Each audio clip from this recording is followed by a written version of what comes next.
न्यं भर्गो देवस्य धीमहि धियो यो नः प्रचोदयात्।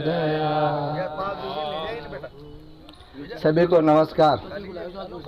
एक समस्या पैदा कर दी अपने भाई साहब ने यहाँ पर कि हमारे बच्चे नहीं जुड़ रहे। अब बच्चे क्यों नहीं जुड़ रहे? श्रद्धा आपकी थी गुरुजी में, गायत्री माता में आपकी श्रद्धा पैदा हुई। गुरुजी ने कहा बेटे ये जितने लोग हैं ये तो हमने ज़बरदस्ती जोड़े हैं। यहाँ पर अपन लोग जो है ना, जिन्होंने गुरुजी से दीक्षा ली है वो गुरुजी ने बुला बुला के जोड़े। और जब आपके बच्चे हुए तो आपने पुंसवन संस्कार करवाया था क्या? इसलिए बच्चे नहीं जुड़े, इसकी परवाह मत करो, क्योंकि पुंसवन संस्कार नहीं करवाया। अब आपके पोते हैं, उनकी शादी हो, उनके पुंसवन संस्कार करवाओगे तो वो गुरुजी का काम करेंगे। गुरुजी ने 1984 में एक प्रवचन में कहा था, बेटे हवाई जहाज तो है, वो उतरना चाहता है आपके शहर में, लेकिन एयरपोर्ट तो है नहीं। कहाँ उतरेगा? जहाँ एयरपोर्ट होगा वहीं तो उतरेगा ना। क्यों साहब? तो कोख को तैयार करना पड़ता है। सही। जब तक कोख तैयार नहीं होगी तब तक वो महान आत्माएं, गुरुजी ने कहा देवता मचल रहे हैं धरती पाने के लिए, क्योंकि युग परिवर्तन होना है। यह तो निश्चित बात हो, यह तो स्वीकार करते हैं ना आप। गुरुजी में जितनी अपनी श्रद्धा है जबरदस्त, उतनी जल्दी युग परिवर्तन होगा, निश्चित रूप से होगा। इसीलिए अपन नहीं जा रहे अभी।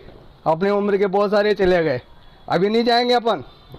बाबूजी देखो 80 साल के, आप तो करे 70 साल के हो, ये 80 साल के हैं और घर छोड़ के कि मैं तो परिवार जब बनूंगा वहाँ शीश वाले में, और झाड़ू भी मैं लगाऊंगा, आरती भी मैं करूंगा, कोई चक्कर नहीं।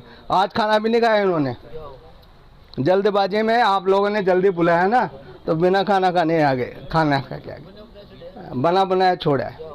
तो ये श्रद्धा है। गुरुजी की बात, खास बात क्या है कि हमें गुरुजी की बात समझ में आई नहीं आई। गुरुजी की बात समझ में आ गई क्या अपन को? समझ में आ गई?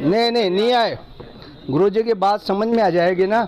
जिस दिन क्या है कि पूरे विश्व को बदलना है गुरुजी को, तो पूरी दुनिया को बदलना है, और उनका संकल्प यही है, मनुष्य देवता बने, मनुष्य देवता बने ये धरती स्वर्ग समान, यही संकल्प है। गुरुजी का संकल्प दिए है, अपन में देवत्व उदय करना चाहते हैं गुरुजी। तो उसका अर्थ बिल्कुल वैज्ञानिक अब स्वीकार कर चुके हैं इस चीज़ को। ये सोचो आप, गुरुजी जो कर रहे थे ना, वो जो श्रद्धावान लोग थे उन्होंने तो स्वीकार किया, लेकिन दूसरे लोग अब स्वीकार कर रहे हैं, कोई विज्ञान भी कर रहा है कि मनुष्य में देवत्व का उदय हो सकता है। किसके माध्यम से हो सकता है? आपकी जो योजना बताई ना अभी, पुंसवन संस्कार के माध्यम से, उसमें हो सकता है। और ये बहुत ही क्लियर, अपन सीधे क्योंकि गायत्री से बहुत ज़्यादा जुड़ गए अपन, उसको ज़्यादा इतना महत्व देते हैं उपासना में, लेकिन इतने ज़्यादा जो नए लोग हैं उनमें और ज़्यादा श्रद्धा है अपने से भी, जो साहित्य से जुड़े हैं। यज्ञ पिता और गायत्री माता, ये तथ्य 100% सही है, इसको वैज्ञानिकों ने स्वीकार कर लिया। पूरी दुनिया के जितने भी विद्वान हैं, जितने भी ऋषि हैं, उन सब ने स्वीकार कर लिया कि गायत्री मंत्र ही इस दुनिया को बदल सकता है। इसके अंदर बीज रूप में वो सारी शक्तियाँ हैं, बीज रूप में, जिससे आदमी के अंदर देवत्व का उदय हो सकता है और आदमी देवता बन जाए। अगली स्टेप तो क्या है अपनी, मनुष्य की। पहले तो मनुष्य बने अपन, बहुत सारे अपन तो मनुष्य नहीं बन पा रहे अभी। अब मनुष्य के बाद देवता तो बनेंगे ना। तो देवता बनने के लिए दोनों चीज़ें आवश्यक है, मंत्र भी और यज्ञ भी। अब बताइए, सच बताओ, उपासना तो अपन सब करते हैं ना, हैं? यज्ञ कितने करते हैं? दैनिक यज्ञ कहाँ करते हैं अपन कहते हैं हम फ्री हो गए, तो आप तो कर रहे हो, आपके नहीं कर रहा हूँ, लेकिन बहुत सारे अपन नहीं कर पा रहे हैं ना। क्यों नहीं कर पाते? 15 मिनट लगता है उसमें। यज्ञ गायत्री माता और यज्ञ पिता, जब तक जो दोनों नहीं मिलेंगे, गायत्री मंत्र का बीज अंकुरित नहीं होगा। गायत्री मंत्र का बीज अंकुरित नहीं होगा। और अंकुरण के बाद भी बहुत सारी क्रिया कृषि कार्य करना पड़ता है ना। खेती कैसे करते हैं अपन, बीज बो देते हैं, अंकुरित होता है, उसके बाद उसकी निंदाई गुड़ाई पानी देना कहीं तब जाके वृक्ष बनता है। तो वही चीज़ सिद्धांत इसमें काम करता है। सिद्धांत वही है गुरु जी ने जो बताया वो, लेकिन इसको बहुत गंभीरता से, बहुत श्रद्धा से, जितनी श्रद्धा से गायत्री मंत्र का हम जप करेंगे, जितनी श्रद्धा से हम यज्ञ करेंगे, उसकी अपन को दिखता नहीं, लेकिन उसकी उसी वातावरण से आज पूरी दुनिया में चल रहा है। आप बताओ, भारत 130 करोड़ का देश है और अमेरिका 30 करोड़ का है ना। वहाँ पर कितने कोरोना के मरीज हैं और अपने यहाँ कितने हैं, अंतर है ना। इसका कारण है हम यज्ञ करते हैं जो है, हम गायत्री मंत्र का जप करते हैं जो है, सच्चाई यही है। तो ये मूल बात है। और गुरु जी का सबसे बड़ा काम यही है कि घर घर में हर व्यक्ति गायत्री की उपासना करना सीख जाए और हर घर में यज्ञ हो जाए। बस यही काम, ये करना है अपन को, तो और कुछ भी नहीं करना। गुरु जी ने कहा जो ही करना है, और चक्कर में मत पड़ो ज़्यादा में, और सब काम तो अपने आप साथ साथ होंगे। इसी संस्कार होंगे। हमारी संस्कृति का आधार क्या है बताइए। भारतीय संस्कृति सबसे बड़ी वैज्ञानिक संस्कृति इसलिए है कि इसमें देवता गढ़ने का काम घर में शुरू कर दिया जाता है यार। ऐसी कौन सी संस्कृति है दुनिया में बताइए। और वैज्ञानिक इसको, पूरे डॉक्टर्स, पूरी दुनिया के लोग, पूरे डॉक्टर्स इसको स्वीकार कर चुके हैं। पूरे डॉक्टर, वो आए थे ना, आप कह रहे थे बेलवाड़ा वाले, वो प्रोफेसर हैं किसमें, मेडिकल कॉलेज में, और गांव-गांव घूम रहे हैं। उनको समझ में आ गई ये बात कि गुरुजी का काम, भारतीय संस्कृति का काम यहाँ से शुरू होता है, गायत्री मंत्र से, यज्ञ से और पुंसवन संस्कार। पुंसवन संस्कार, यज्ञ के बिना नहीं होगा कोई भी संस्कार, क्योंकि यज्ञ के अंदर वो शक्ति है। गायत्री मंत्र बोलते हैं और अग्नि के जो कण है ना, उसकी वेव तरंगे निकलते हैं, दोनों मिलके और कई गुना क्षेत्र में वो प्रभावित करते हैं। ये विज्ञान भी कर रहा है। और हमारे ऋषि मुनि तो बेचारे बहुत कर रहे थे, लेकिन बीच में अपन इसको छोड़ दिया था ना। आपको मालूम है 50 साल से लोग बाग जानने लगे गायत्री मंत्र। आप तो हर टीवी में भी आता है, गायत्री मंत्र बोलते हैं, किसी के पैरे भी गायत्री मंत्र से होते हैं अब तो टीवी में भी। लेकिन पहले देखा था कि आपने कभी? तो ये किसका प्रभाव है भाई?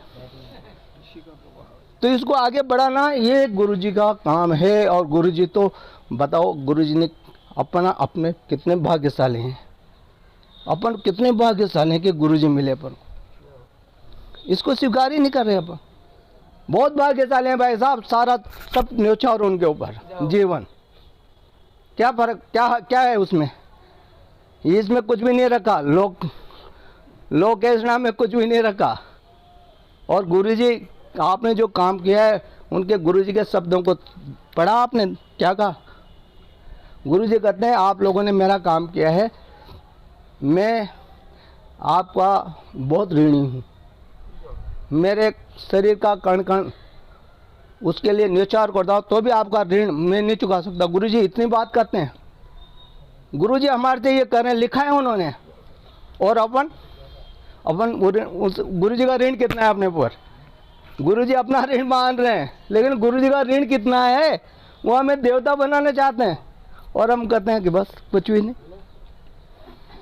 बहुत ऋण है भाई साहब, बहुत ऋण है। ये अपना सौभाग्य कि इस जन्म में हमें गुरुजी मिल गए।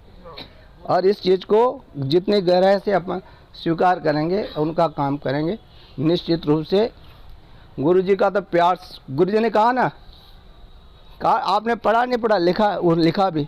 गुरुजी ने लिखा है कि हमारे से ज़्यादा आप लोगों से प्यार करने वाला कोई नहीं है। ये सच्चाई है। गुरुजी यात्रा में जब गए थे 71 में, तो हिमालय प्रवास में गए थे ना। उसके पहले क्या, वो कई जगह यज्ञ हुए थे। अहमदाबाद में भी यज्ञ हुआ था। तो वहाँ पे एक संत थे, मोटा भाई। मोटा बड़े भाई को कहते हैं वैसे। मोटा का मतलब वो मोटे तगड़े थे ये बात नहीं है, मोटा भाई थे। बहुत संत थे वो। तो वो संत, उनका टाइम था, इतने टाइम पे खाना पीना सब उनका एक निश्चित था, स्वाध्याय करना उसमें टाइम। एक गुरुजी वहाँ गए तो गुरुजी से मिलना चाहते थे। गुरुजी से मिले और उनको इनवाइट किया कि साहब आप हमारे यहाँ भोजन करने, हमारे साथ भोजन करोगे आप। तो स्वीकार तो कर लिया गुरुजी ने, लेकिन गुरुजी ने कहा भाई आपका तो टाइम निश्चित है, 12 बजे करना था 12 बजे करते हैं। अब हम तो यहाँ पर कार्यक्रमों में आए हैं, तो आगे पीछे कभी भी हो सकते हैं कि आज से मेरा नियम आज के लिए आपके लिए छोड़ रहा हूँ मैं। आप तो जब भी आओगे तब साथ साथ भोजन करेंगे। साथ साथ भोजन किया उन्होंने। दूसरी बातें वही बहुत की। तो उन्होंने कहा मोटा बहन में बातें आए तो उन्होंने कहा हम हमारे शिष्यों को छोड़ के जा रहे हैं, ये जा रहे हैं, वहाँ जा रहे हैं। तो गुरुजी की आंखों में आंसू आ गए। 71 में गए ना विदाई में, सबको छोड़ के मिशन को, तो उनकी आंखों में ये बातें करते करते आंसू आ गए।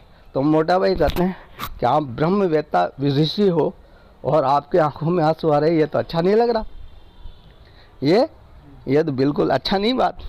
ब्रह्मवेत्ता है वो सब में अपने को भगवान देखता है, वो कैसे। तो उन्होंने कहा क्या करें, हम हमारे बच्चों से शिष्यों से इतना प्यार करते हैं कि हम उनको छोड़ रहे हैं, तो हमारी लाइफ रुक नहीं रही। तो उन्होंने कहा लेकिन कि ये प्रदर्शन करना तो ठीक नहीं है आप जैसे ब्रह्मवेत्ता के लिए, कि ये तो चक्कर है, जो मन में है, जो हृदय में अंतःकरण है, वो तो बाहर आना चाहिए। प्रदर्शन की क्या बात है इसमें, दिखावटी थोड़ा ही है। तो वो धन्य हो गए। कौन? मोटा भाई। गुरु जी इतना प्यार करते हैं, उन्होंने स्वयं लिखा है ना, ये तो आपने कई जगह अपन सब जानते हैं, पढ़ा है, इसलिए पूरी डेट वो नहीं बताना चाहता मैं, लेकिन गुरु से ज़्यादा प्यार करने वाला कोई भी नहीं। बिल्कुल। और इस सृष्टि को सबसे ज़्यादा प्यार कौन करता है? भगवान की सृष्टि है, तो भगवान में गुरु जी में क्या अंतर हुआ? स्वयं भगवान हमारे गुरु, परम सौभाग्य हमारा है। बोल परम पूज्य गुरुदेव की जय। तो श्रद्धा को विकसित करें, यही सबसे बड़ी बात है आज की उसमें। तो इसी से हमारे कार्यक्रम सफल होंगे और घर घर में यज्ञ होना चाहिए। मैं तो ये निवेदन करना चाहता हूँ, जितने भी साधक हैं उपासना तो करते हैं अपन, यज्ञ भी करो। गायत्री मंत्र का जप ही नहीं, यज्ञ भी कोशिश करो आप शुरू कर सके अपने घर में, छोटा सा ही करो भले, और नहीं तो दीप यज्ञ करो, लेकिन होना चाहिए। धन्यवाद।